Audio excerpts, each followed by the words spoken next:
મારી લજ્જાને છુપાવવાના ઓઠા હેઠળ આ બારીઓ કેટલું રોકીને બેઠી છે. મારી લજ્જાને છુપાવવાના ઓઠા હેઠળ આ બારીઓ કેટલું રોકીને બેઠી છે. પેલી પારનું ઉન્નત આકાશ, મળસ્કે આવતો સૂર્યનો પ્રકાશ, આપીને થોડો અજવાશ, રોકે કેટલો અવકાશ, ને સપાટા બંધ વહેતો પવન, ને બહાર તણાતું મારું મન. સપાટા બંધ વહેતો પવન ને બહાર તણાતું મારું મન, મર્યાદિત કરી આંખની દૃષ્ટિ, બંધ કરી દે છે એ બહારની સૃષ્ટિ.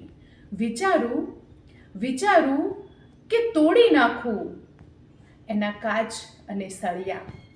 વિચારું કે તોડી નાખું એના કાચ અને સળિયા, ખુલ્લી કરી નાખું આ લજ્જાની આડશ. પણ પછી મારી મર્યાદાનું શું? ઝંઝાવાતો અને વાવાઝોડા ધૂમ મચાવશે ત્યારે આ ઘરને ધૂળથી કોણ બચાવશે? ત્યારે આ ઘરને ધૂળથી કોણ બચાવશે?